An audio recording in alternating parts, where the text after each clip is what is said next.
We do not own the rights to anything or any music that's heard during the duration of this podcast. Also, a lot of these shows will have explicit content. So if you are not a fan of any cursing or profanity, you may want to walk away, but that does not mean that every show will consist of such. I know y'all tired of it, but we got a new season of The Past. Welcome to season 8, the Mamba Year. Podcast available on all platforms: Spotify, Apple Podcasts, Google Podcasts, all of your podcast platforms. Here you'll get a dose of content related to tech, the productivity world, and most importantly, how to be a better you. The theme for this year, personally, is receiving grace. And we definitely want to do better with receiving it and being open to being a better us from who we were a year ago. So this is season 8 of The Past, and I hope you all enjoy.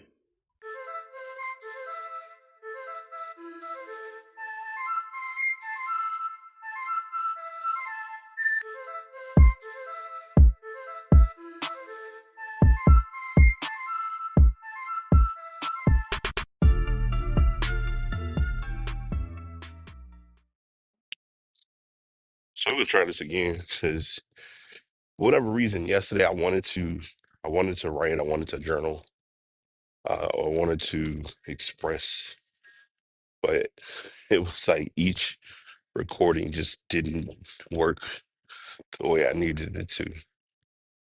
So first and foremost, and many of you may know this, many of you may not even have given this a thought, but there's an undervalued cheat code or an undervalued advantage to doing the recordings like this while walking. So if any of you are Apple users, and this is not a, we're not doing a tech dig because this ain't even that type of part, but with Apple, if you have your status, if you're doing something like, let's say right now I'm doing fitness, when the fitness profile turns on and I'm doing recording, it's very helpful because it it can't be overridden based on if someone called or someone texts. Now, one thing personally I'm not a fan of, and I've never been a fan of, is the whole people trying to, like I said earlier, override the status. So, like, if it says, like most people at night, their phone is in do not disturb by default, or by default, by design, by nature, however you want to put it. But in many cases, people are trying to get phone calls during a while they sleep, or text messages. And so what people do is one of two things that people will do. First one is if they see the alert, say this person is not able to accept or whatever, as far as text messages, they'll hit the button and say send the message anyway, or force it to override it or whatever. It's no it's no advantage or benefit in doing that, especially if the person just ain't in a space to receive said message. Second one might be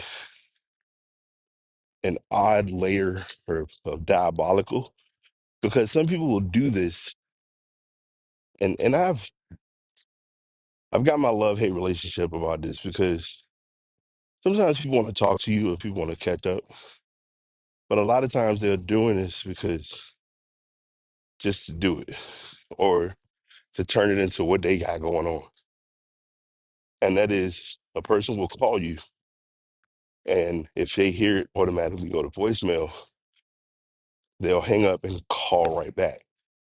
And so when they make the second call, because how immediate the two calls were, it's going to allow that second call to go through as a quote unquote urgent call. And for whatever reason, I just have never been the biggest fan of like people doing that. And I personally don't like doing that to others or calling them in that regard. If I need you, like whether I don't know if humans understand this or are wired to think about this, but your phone is already a multimedia device to begin with, right? We know that part of it, but I think what we aren't aware of is that a missed call, all a missed call is a page. Someone paged you, and it's dual layered into factors. And here's what I mean: if a person texts you, then the text message is a text message. If a person calls you, the missed call is as if they paged you. But if they really needed to get a message to you via that missed call, they leave the voicemail. And the voicemail is like, hey, I really need to talk. Just checking in on you. Give me a call when you get a chance. Because most people aren't going to leave, whether we realize it or not. People don't leave these long winded, drawn out messages like like from a voicemail perspective. I had to sound even like doing it from a text perspective. Some people text like they in first grade. And I hate to be that person or talk like that person, but it's also the truth. Like we would text someone and just say, hey, we don't really message. It's communication 101. I'm starting troll today. I am starting troll today, but I'm not starting troll. Um, Sending a message to someone just saying hi or hello or what's up or what you got going on is so it's so grainy and it's so like it can sometimes feel and become aggravating in just generic or everyday communication. And I personally am not too big on like, and I'm not even sitting here saying that you gotta that it's like a un, unintended form of small talk, but it's when I know the person. And lately, my new thing lately, new phrase or new term is KYC, which is know your customer. So I think a lot of times we know our customer or we know people, like we know our friends, but we still are apprehensive of like being true to the understanding of our friends. Or even worse, we're we're questioning ourselves. We're taking we're taking or making the process 10 times more complicated than what it's far from being. Like the majority of cases and instances, like I'll take it away from texting for a second.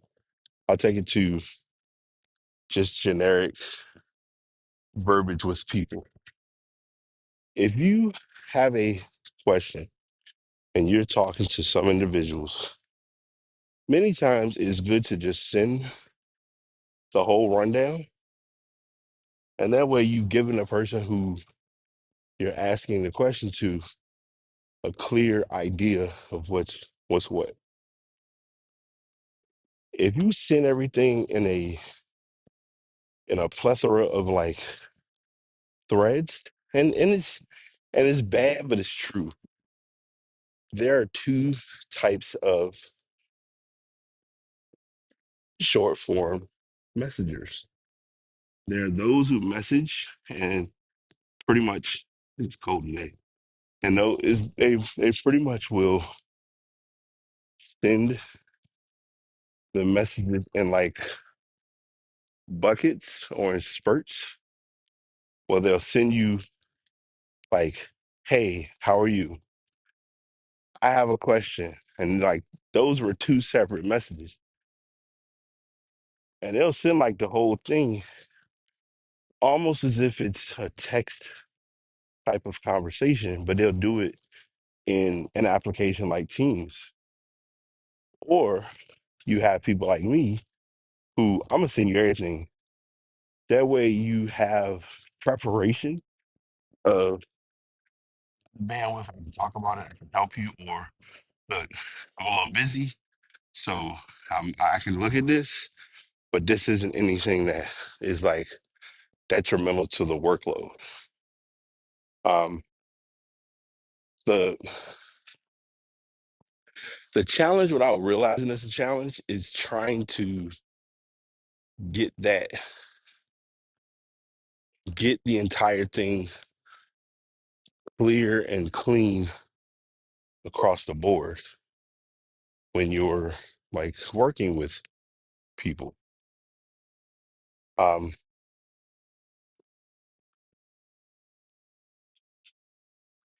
it can be hard. Like a random example of this is when you see when people email you and they're not sure how to email everything they need to say in one message because for some people emails, whether we realize it or not, require an immense level or layer of communication. And not everyone has that bandwidth or that ability to really share or speak on what they're trying to get across to other people. Um,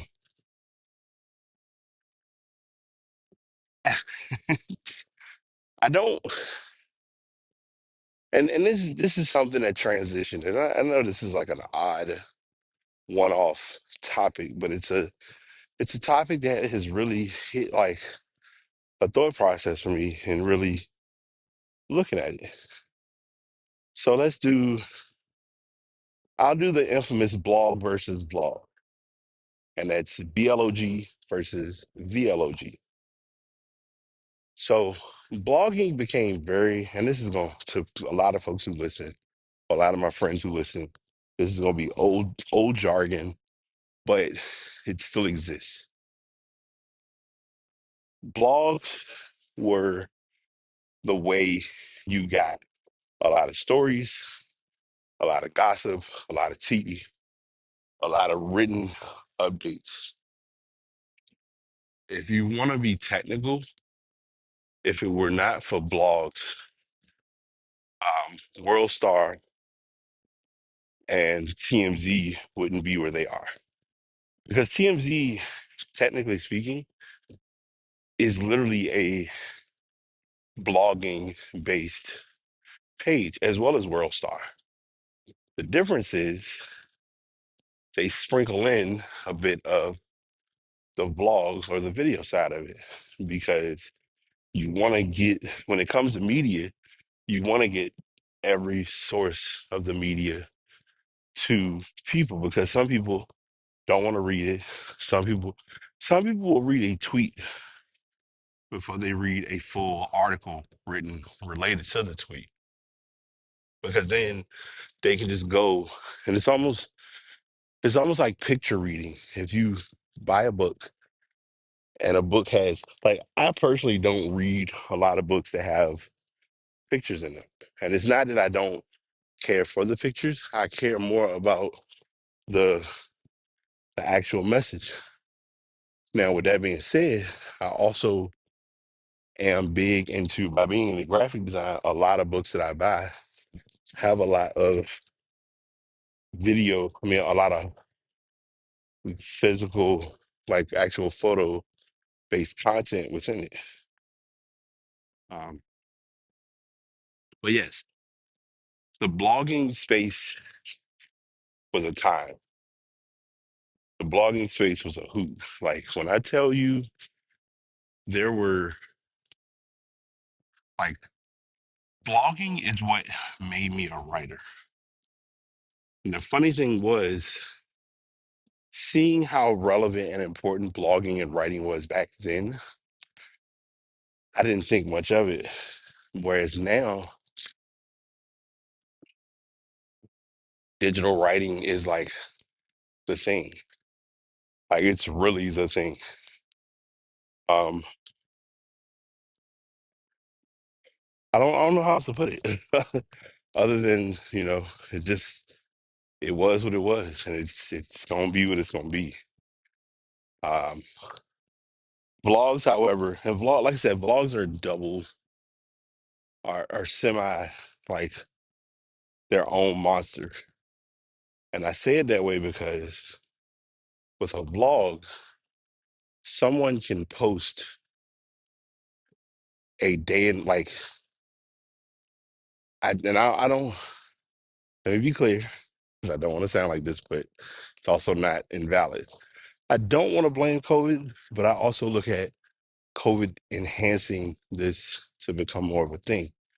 And that is day in the life, get ready with me. Like a lot of people thought I was like crazy when I would share this, but like a lot of IT companies or a lot of big companies were letting folks go based on vlogging while working. Because the question that they have, which is a valid question or a valid conversation, is if you're doing this while you're on the clock, what are you not doing as far as your workload? In most cases, they're getting their workload done because you the 8 hours, the 8 hours is for the sake of the labor law, whether we want to claim it or not. Your time frame of what you work on may consist of or require the full 8 hours, but it also requires you to learn the discipline. Like yesterday, I think I probably shared this on my other walkcast, but I went. I've been in this ping pong space with Things Three and Todoist, and any of y'all that have heard me talk about this know I loved Things Three because Things Three was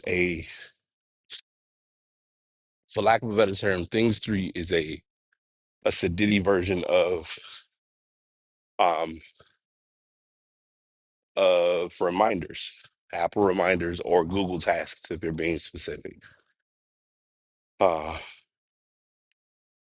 but then I did my research, I did my looks, and I found my way back to Todoist again.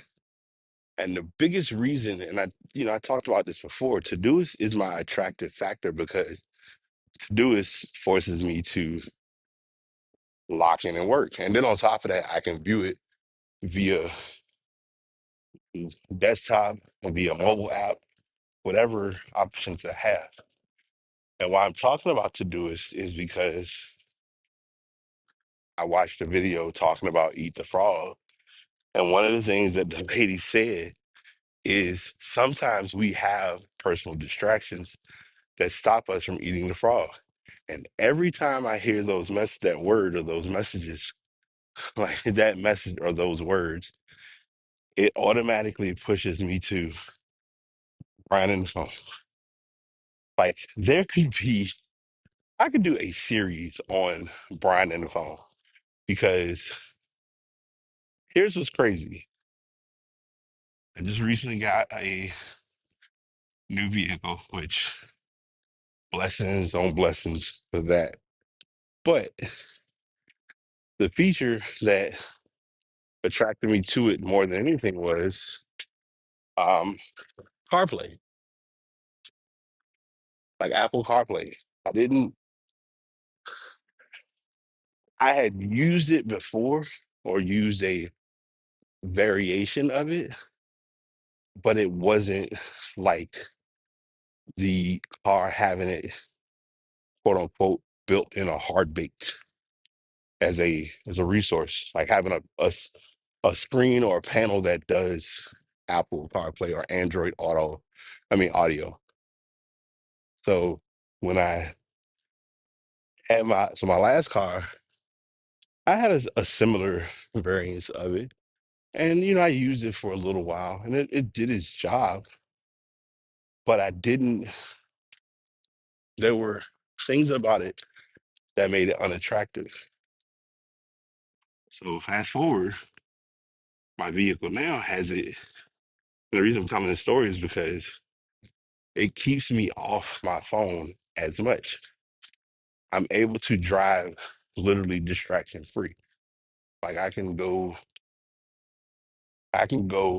to the office, and if I'm receiving any messages or if I get any notifications, because when people are messaging you, some of them are just gonna say something real quick. You can respond real quick and go back to what you're doing. Or I can see, oh, so and so messaged me. I'll check it when I get to work, or I'll check it when I get to my destination. Like it's not as urgent of a thing as it portrays itself in the long run. And at times that can be kind of like a deterring factor of how attached or tethered we are to technology. And a lot of I'm gonna be transparent and real with y'all for a second. Even with doing the Walkcast, I don't promote it enough, but I will tell you because I think another moment is coming where I need to just like break away from the grid a little bit and kind of use the applications on my terms. Uh, but I'm ready to get back into my written content again. And actually, this is funny because now this kind of runs into what I wanted to talk about initially to begin with, which is designing. Um, I'm a big fan and a big component of graphic and web design. I recently just found a Discord that the young lady who runs it, she shares some insights related to it. So yeah, I mentioned earlier that writing is always required, no pun intended, in my DNA. But lately, especially with new things coming in the mix, I've really been sitting and thinking and contemplating and scheming and truly breaking down this idea and this thought of design. Um, always knew that designing can offer and open opportunities, but I've been very delayed in doing it. Um,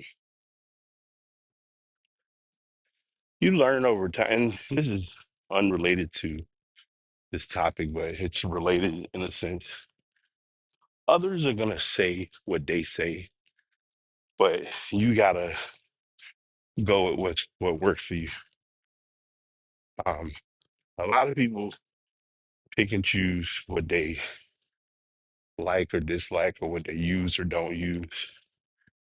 And it's relevant to think about because sometimes people will be very adamant of when you say certain things, how they can exude or pour on you what they do or what they did. And you sometimes almost have to find yourself saying, like, no disrespect, but it's not my thing. Good morning.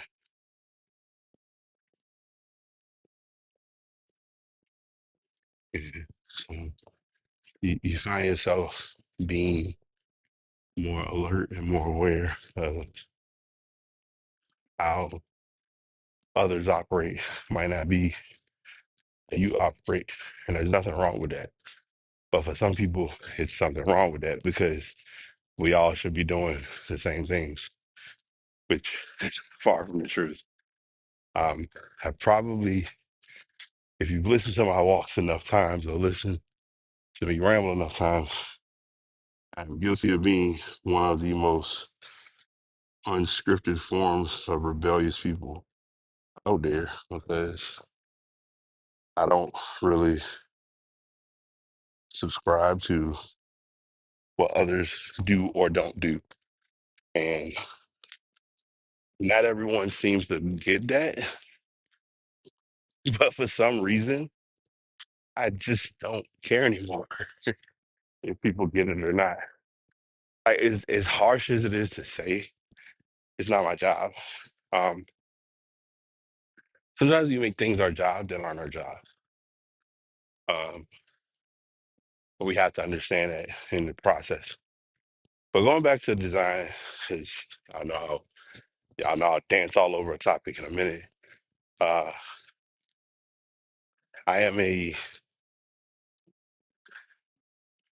I've reached a point now where it's it's less about me talking about doing stuff and more about me just plunging and diving right into it and making it my own. Um, the truth is, I've tried to put myself in such a tutorial whirlwind that the one thing that I need to do the most, I'm afraid to do, which is, and it's gonna sound really dumb, but it's also an honest and authentic conversation, which is selling myself, selling others to your abilities can be and is, whether you realize it or not, a lot. It's a lot, plain and simple.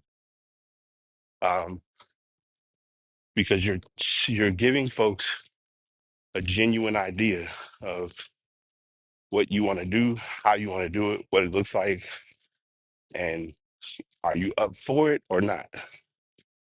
And many times people want, and it's a part of the natural design. I already know people want what they want. We know that, we hear that, we get that. But there are many instances that what we want and what we deserve is two different things. Like people want certain levels and efforts of design, but they don't pay no money.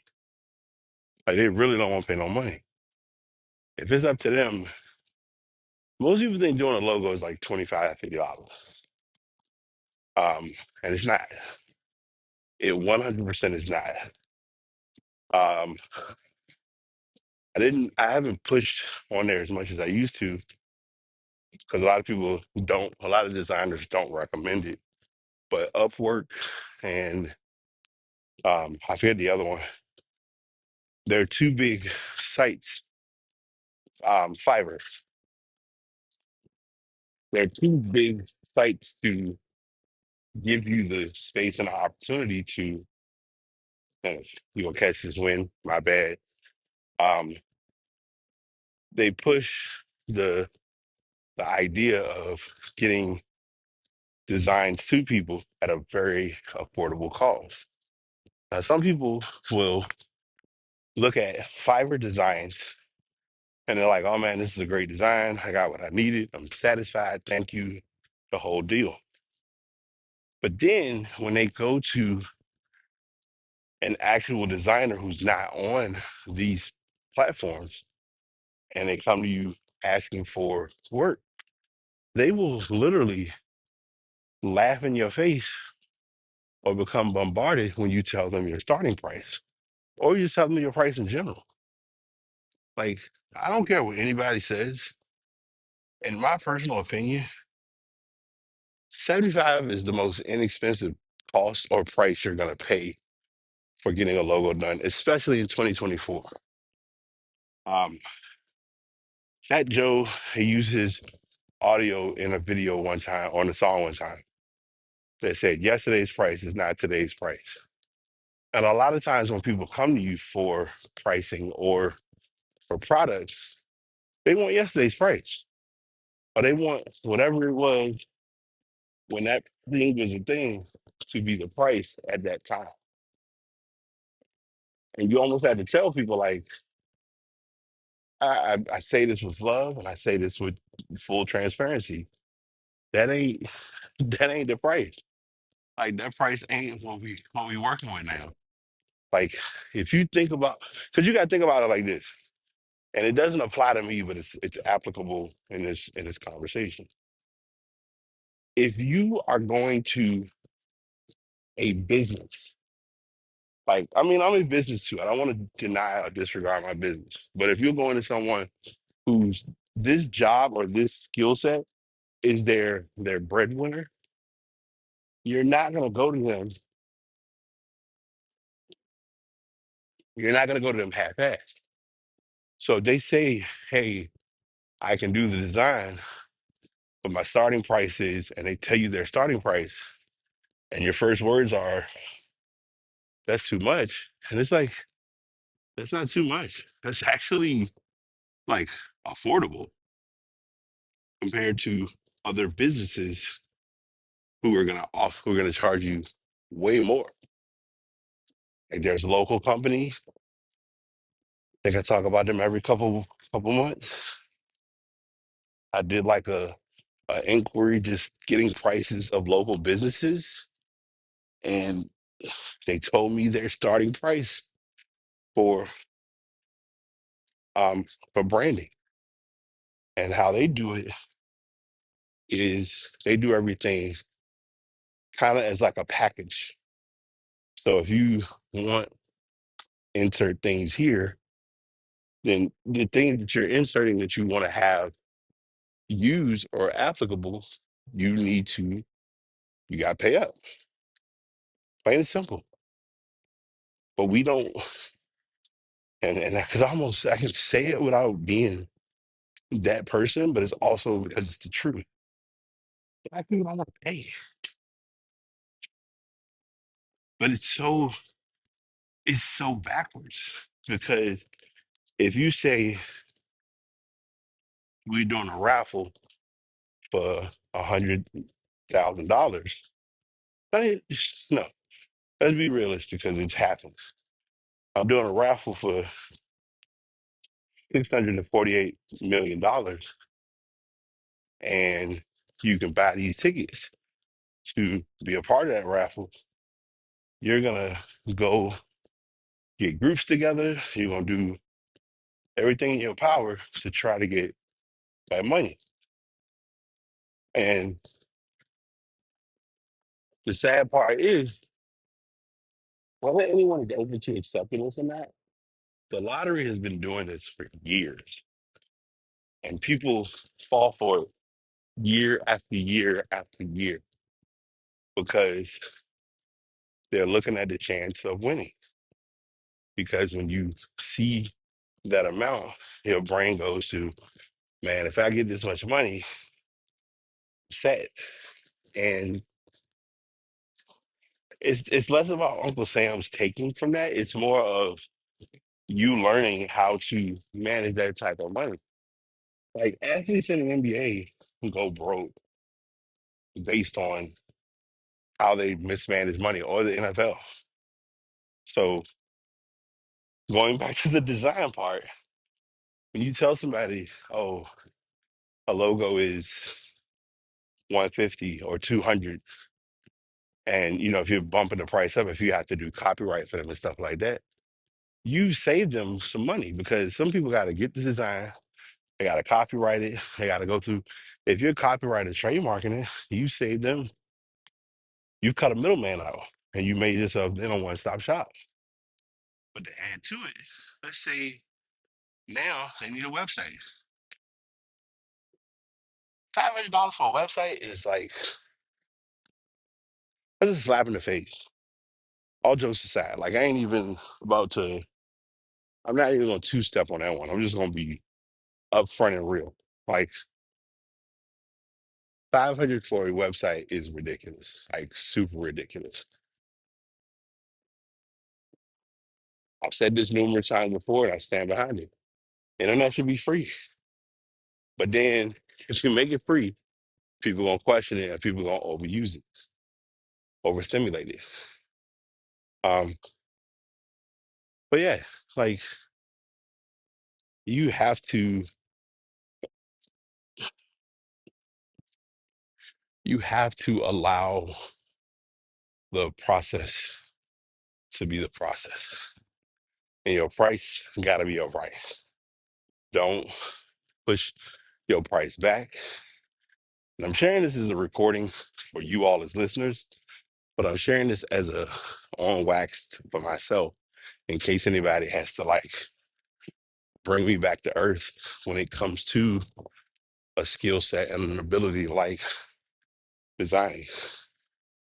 Because the times that I've put effort into actually doing it, I've come out with some very awesome work in the long run. Um, you sometimes just don't know how much, like, and I think that's the other part of designing that no one thinks about. Time. Time is not acknowledged by people with doing any type of labor or work. So it's almost like getting your car looked at. They're gonna look at it, they're gonna see what's going on, they're gonna tell you how much it is to fix it.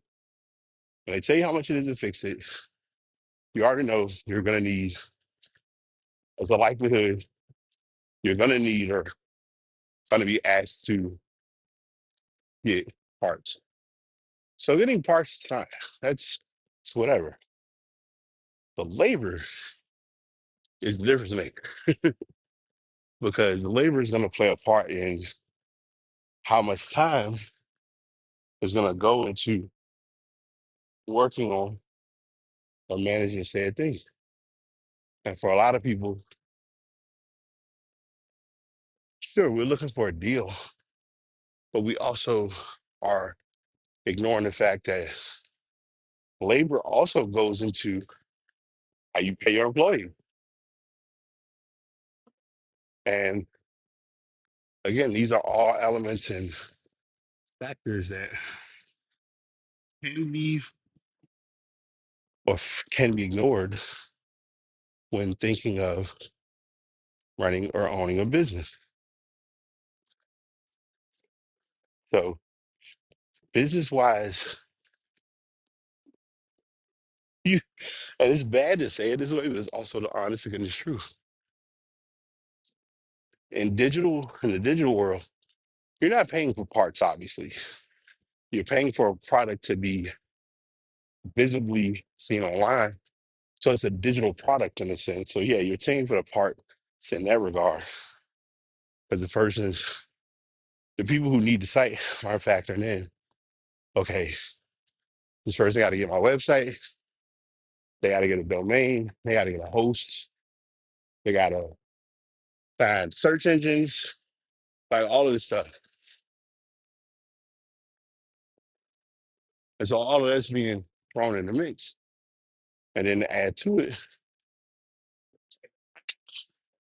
you're then putting the pressure of, oh, and let's not forget, this person still has to like design what you want, even if you've given them, because some people will give you very little information. They'll just say, oh, I just want the colors to be this, and I want it to be girly. And you're like, that's not really, that doesn't tell me much of anything, but okay, sure. Whatever you want. we'll, we'll two-step it. We'll two-step it to see how it works. And people don't like they seriously do not think of things like the full process. Like when Walmart,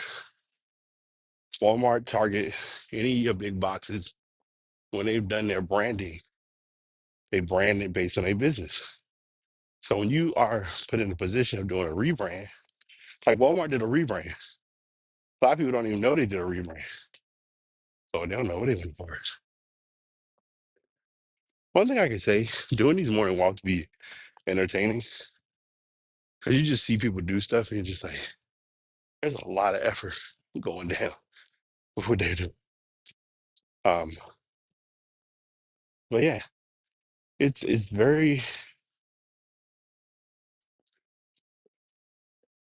it's not even about trusting the process, it's about embracing the process. A lot of individuals don't know how important it is to embrace the process of something like that being done because the product that they're going to sell or the item that they're trying to present online is not going to be cheap and they're not going to cut corners for their product that they're trying to promote.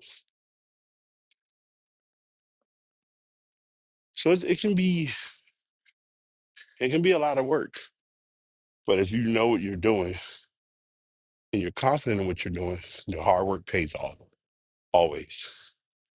10 out of 10, the hard work pays off. And speaking of hard work, because I think now I'm like officially at my 2 year mark. The hard work has been paying off with these walks. I don't talk about it enough, but sure, I'm a little gassed out today, but I'm also not. The thing that's funny when I think about how much I do these walks is is quick to sit down or take a break or oh man, I can't do it. Like today, like in like full transparency, this week might be one of the first weeks in a long time that I walk off 4 days. Like my weekly walk.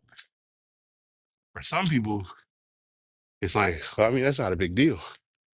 Some weeks, I just don't be having it. I be having the world, weight of the world on my back, and trying to navigate through the weight of the world and trying to navigate through your own life and your own routine. It can be a lot.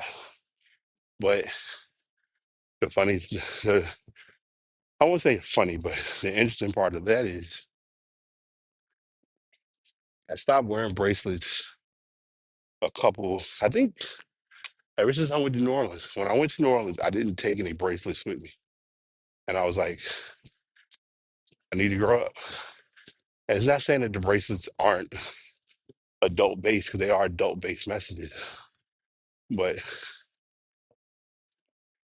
one of the bracelets that I had said, nobody cares, work harder. And it's a true statement. It's no truer statement.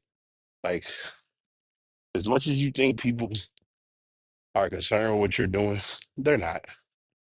They got their own stuff that they're worrying about. And sometimes we get so trapped in what others see instead of just working.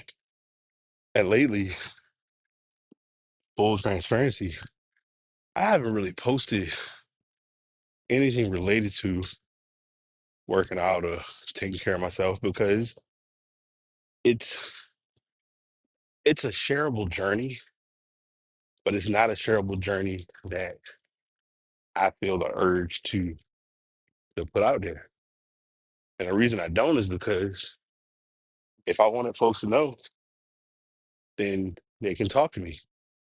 Like folks who are my true hitters, my true friends, my true peoples, they'll check in with me, they'll tap in, they'll hit me up. Others, it's almost like hit or miss because there's always that lingering concern of I don't want to like folks have had to learn over time to not find themselves being uncomfortable talking to me about it because it is not an easy It is not an easy journey to be on, but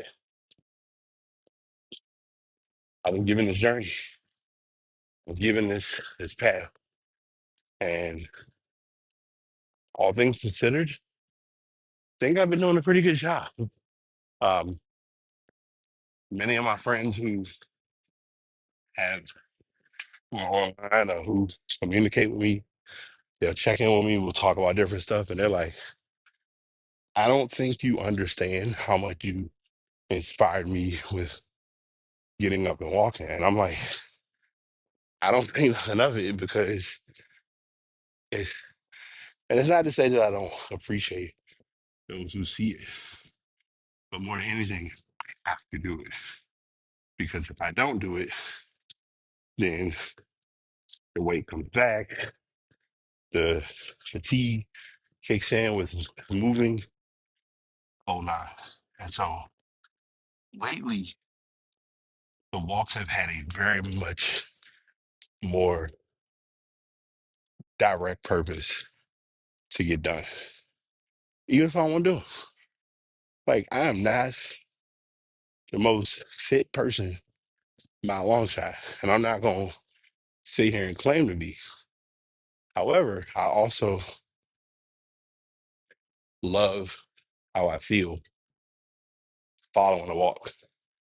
Like I would say probably in the last 3 or 4, like, but this is before my dad went. I almost want to say before he went to the hospital, but especially since then and since he passed, like I've probably been in my best shape. And this is gonna probably be one of my few vulnerable moments. And I'm not sure who will hear this or how this will be heard, but I'm not saying that his health or his well-being stressed me out. But a friend of mine, friend of the show, brother like no other, actually hanging out with him tonight for the football game. Wyatt had to like stop me one time about it, and it really brought a lot of things to the light. Literally, where he was like, "You're the main person when anything goes on. You're right there as far as with your parents, especially your dad." And I said, I never really thought of it like that, but it's the honest truth. Like even now with my mom is um my mom's not getting younger, but she at times, like anyone else, needs help with different things. So it's an adjustment when you're really kind of placed, you're inadvertently placed as the point person for something that you know you can handle. The knowing you can handle it part is minor, is literally minor detail, but it's the handling it while still trying to handle your own stuff. The handling your own stuff along with handling everybody else's stuff, that's when it gets heavy.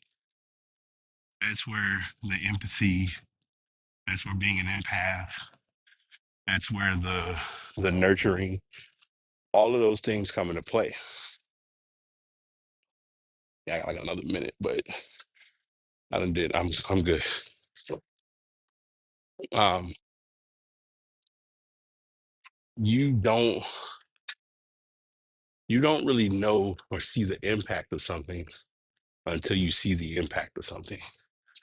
And I'm not saying that I didn't feel that I've been there, been available, been supportive through anything, whatever has been going on with either of my parents. But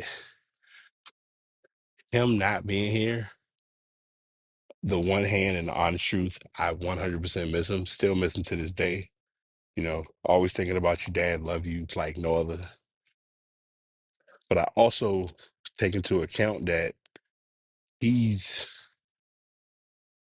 the management and the handling of checking in and being available for him, being being available for someone else while being unavailable for yourself is a very hard pill to swallow. And at times you can find yourself being placed in that position of being so available to others that you reduce your availability to your own well-being. And it's odd, it's ironic, but it's like it worked out the way it was intended to, because I got involved with men's, the ministry that Xavier does, X, he does that. And so one message that he said during our sessions were, you got to make sure you fill your cup before you fill everybody else's cup. And by habit, I would come in empty cup pouring, or I would have the cup filled, but the cup wouldn't go to me. The cup would go to everybody else. And over time, I started to really feel the wrath of that and the backlash of that. And again, I'm not sitting here saying that I'm some like perfect, flawless saint. I am human as all outdoors. I've had my fair share of fails, derps, and struggles that a lot of you would be like, I didn't even know that was going on. But it's me, it's not even necessarily me masking, it's more me handling it in its time and not feeling that I have to share every single thing that is or isn't going on. And at times it's such a hard thing not to do because we're naturally inclined to doing it. But then all of a sudden it's like, yeah, so this happened, that happened, this happened. Oh, by the way, this happened. You might be surprised, but this went down too. And when people like, all that's been going on, it's like, yeah, I just have not like talked about a lot of it because everything doesn't require like a public service announcement. Um, but yeah, the truth is like, as much as I miss my father, like being available for him and checking in with him even before all of this happened, I was, I mean, literally for the last 2+ years, I was here. Um, and it can be very draining. Like if I were to go back, like it's something I never thought of, but me talking about it now, I think about it. If I started doing walk casts back then and really like talked about a lot of what was going on, if I like, because I think I started doing the walks. I want to say I was doing like the 5 minute walks, probably the beginning of 2023, if I remember right. Because that became like it became a habit. Like I was walking so much that I was like, God dang, I think I done seen like each time I was walking, I would see different parts of the city that I was like, I didn't even know this was here. Um, like I haven't done it. I'm in limbo tomorrow. I'm probably gonna go to the track like I normally do, but um, it's fun to just get up and go walk the city and see, just see your city, learn your city, learn your town. Um, but no, like I don't, and let me be clear because I don't want this to be misinterpreted what I just said. I value the ability and the opportunity to be there and be available for my father. I don't want that to be misinterpreted or misconceived in my statements. But what I also want to be sure and being clear of is that when you are the point person for those things, and then at that time and during that time period, I was not the most communicative in saying that I needed help or in checking in with the family to see, like, hey, can you come by and to see what's going on, to see how he's doing, or whatever the case may be. And there was a point, and again, if anybody hears this, I just got to I got to live with it. there was a point where my mom had started to even look at and consider, like, in the event of him being here at the house, would people be open to like sitting with him or being with him for, periods of the day? And those are the hardest conversations to have, but they're also the reality.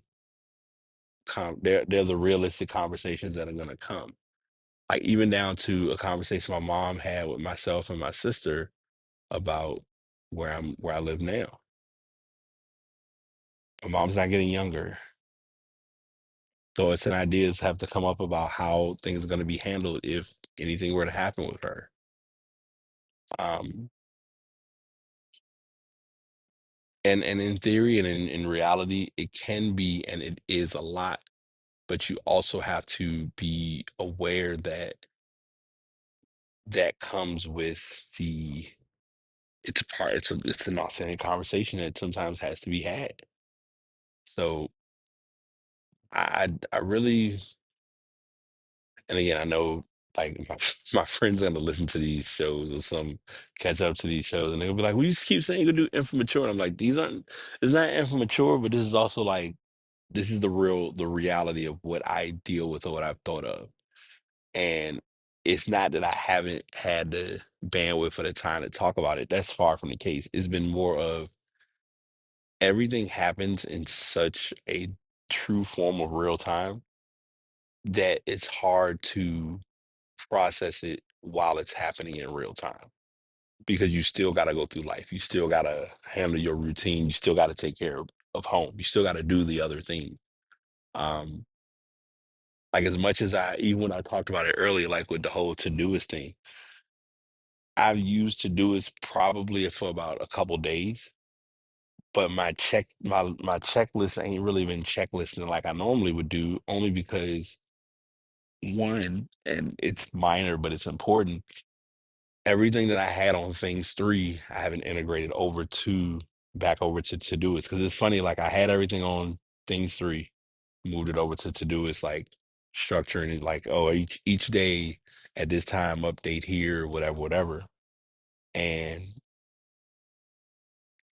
in my opinion, Todoist gets this right. And this is why I kind of went away from Things 3, because Things 3 still is a work in progress with this. When it comes time for certain tasks, it's like you'd rather know that the task is coming at that time or near that time, but compared to, oh, the task has happened and you may or may not have checked it off, but then you're looking at your phone or looking at the device and it's like, I didn't update based on you not updating. And it's like, but I need this to be set each week, regardless of if I did or didn't do it at this time. So Todoist gets that right, and Things 3 does not get it right. Plus, the other factor is I'm using things like thankfully, I only got it for my phone and my iPad. But I almost wish I could transfer the license to somebody else and let them use it. But sometimes it's not that it could all be so simple. Um, but I really do value Todoist being free. Todoist has two advantages to it that I never really even, well, three actually, because they kind of integrate one in the same. Todoist has the integration to be it works well with Toggle, which Toggle is like a time tracking application that I did not realize how much I value that app until I've used it more often. But on top of that, Toggle also has Pomodoro built in, so I've used it for that feature too. But most importantly, um, I can access it anywhere. Like I can pull up a laptop or a desktop, type in if it has, the ability to view it, go to Todoist, and I would be able to look at my tasks just like I would be looking at them on my phone or on any other mobile device. So those features are what makes it unbeatable. And like I said, I think the desktop app for it, at least on my personal laptop, is probably like very, very fluid. So as I always say in every video, not video, every recording. If you're not doing it enough, please take time and love on those who love you. Do not disregard the time that we're given on this earth. Um, I'm back reading The Purpose Driven Life again. And anytime I hear or read this part, when they say this, it's so true, but it's such a harsh reality. It's like this earth will be here centuries over of you being here. And the time that we get here is very finite and very small compared to the time that the world is in motion. So just keep that in mind and just continue to do the right things and be around the right people. Until next time, BT signing out. Truly hope you all enjoyed the show.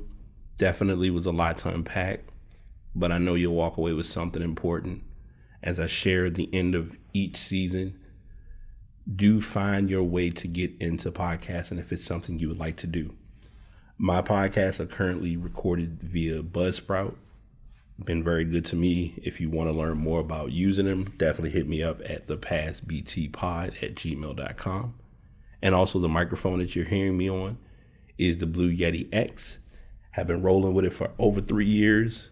We've been doing this ride for quite some time, so I hope someone could find this mic useful. Again, find those people who are good or helpful in what you're trying to do to be better today than you were yesterday. The primary goal is to be 1% better. Hope you all have an amazing day, and we'll be back again to do this next time.